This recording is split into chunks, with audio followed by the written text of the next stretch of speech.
Oh my God. I need to talk to you for at least another 3 hours. I've got so many more questions, but we promised the audience. So I do want to see if by chance some of the masters might be willing to come out and say hello. Sure.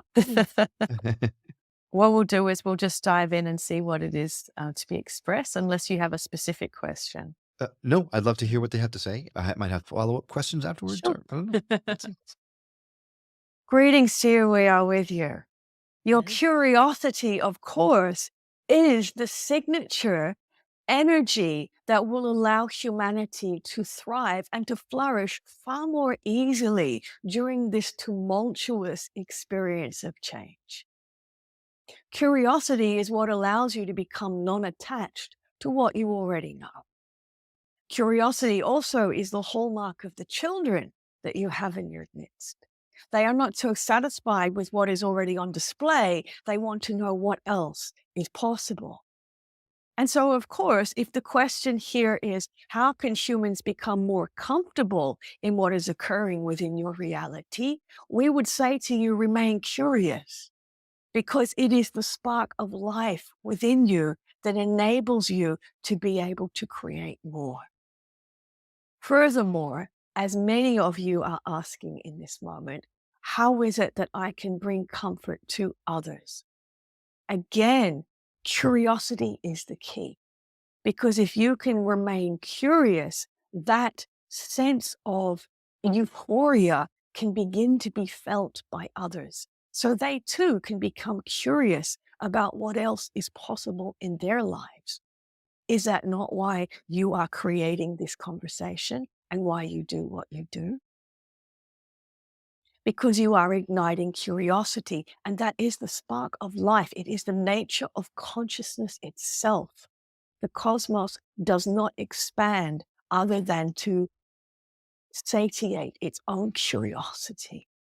It is the nature of who you are that humans have forgotten what their nature is.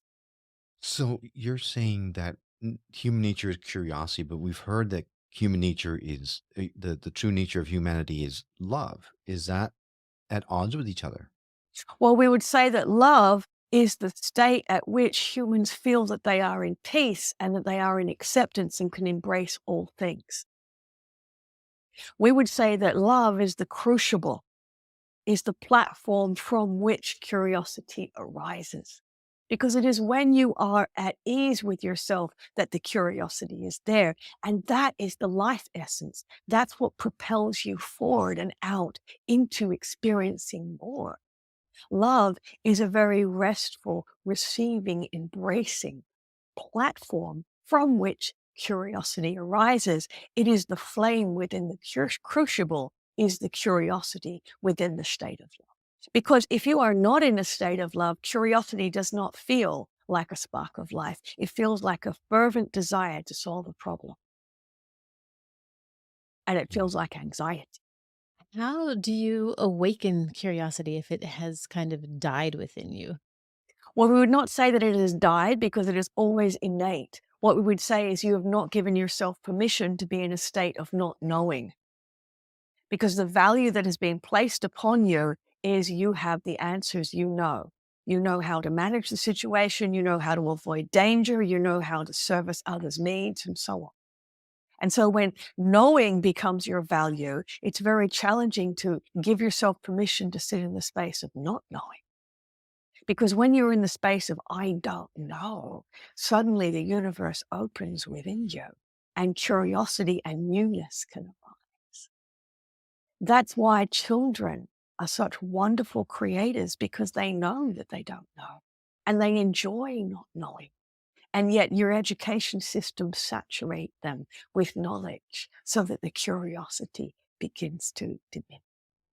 So how do you counteract that? With all the systems that we have on the world that we've made, to your point, we've made an order of everything because we need order in this three-dimensional world we're living in. How do you counterbalance the oversaturation in the institutions that we've created? Well, it's all about balance, as you have so succinctly stated. You live within a reality you call the earth reality. There is much to discover and learn there. But equally, you are here to create reality. And therefore, one must know their environment before they then begin something new within it. Otherwise, you would be all creating different worlds that would not harmonize with each other and therefore transform humanity as a whole. It is a balance between knowing that this is what I understand to be in the external reality, but am I also paying attention to my internal reality? This is the external knowledge and wisdom. Am I also paying attention to the internal knowledge and wisdom? And to be supplementing external knowledge with internal knowing is incredibly important for the evolution of humanity. There is so much more yet to be delivered into this world. How do things arrive in your reality? They arrive through you. Agree? You are the portals between the unseen and the seen. The mother gives birth to the child. Life arrives through you. Agree? Ideas are birthed into the world. They arrive through you. You are a portal into this reality. Therefore, the balance between investigating the reality that is being projected and also fostering and nurturing and expressing what is emerging from the very depths of you, that is how you balance and create a balanced world. What would you say is our number one challenge moving forward? Your number one challenge moving forward is to be at ease and acceptance of yourselves. Because almost every human that we converse with has great aspiration and great desire for improvement, for expansion, for peace, for harmony. But the great battle is within oneself, because you are not at peace with your experience as dualistic beings. You believe you must be one thing and not the other. You believe you must be illuminated but not confused. You believe you must be subservient but also in control.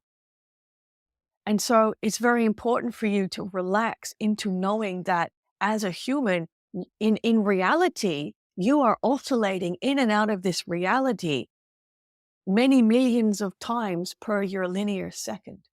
You are pulsing in and out of this reality. This is the truth of your existence, and your physicists are beginning to discover it also. Your cells pulse in and out of this reality. And so therefore you are not consistently this, and yet you expect yourselves to be in consistency. So the more you can sit in the I don't know, the more you can experience yourself in that freedom and realize that in every single moment that you can perceive, it's an opportunity for new, new, new, new, rather than consistency, repetition. This is who I am. This is how I behave. Humans are very uncomfortable with change. So when we're pulsing in and out of this reality, now I'm so curious. We're in here, when we pulse out of it, where are we? You're in the great expansion of the cosmos, in the all, in the one. And that is what humans experience when you have the end of your linear experience and you move back into the peace of the one.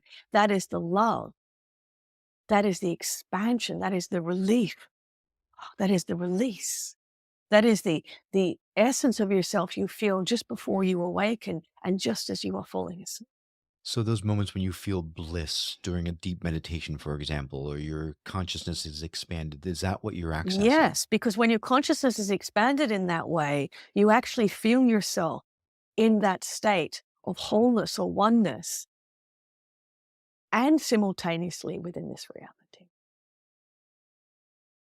Now, it is the masterful, expanded conscious human that can feel themselves in both.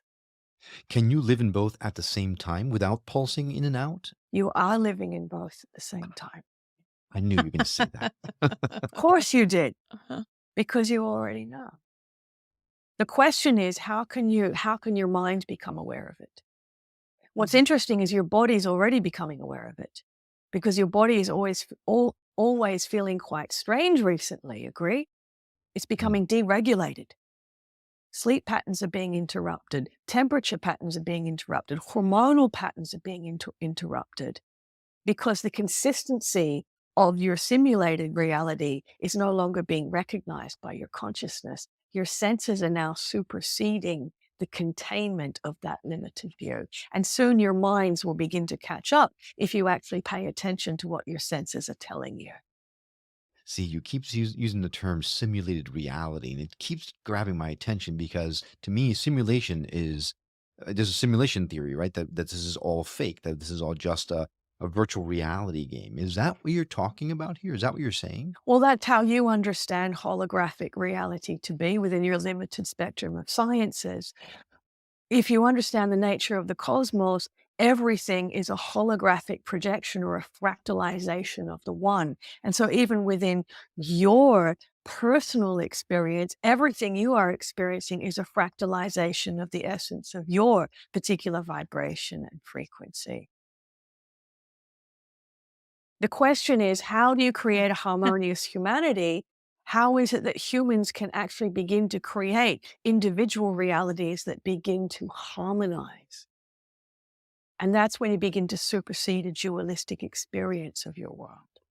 My God, I need so much more time with you. You just talked about individual realities, right? That brings up a whole other rabbit hole that we can go down.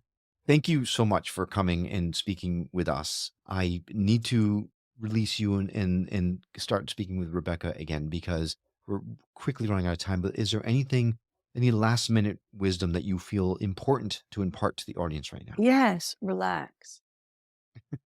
You don't need to control it. It is as it is as it is. Be like children. Be open to discovering how it really is. I am curious once again to be in this world. Any limitations we should put on ourselves? We're regarding that question with humor because not even you believe that that's true. Yes, but we will humor you and we will give you permission to not have limitations if that is what you require at this moment. Okay. Yes, very well. It is our joy Thank to be with you. Be curious. Thank you Peace be very thank with much. you. you. Thank you.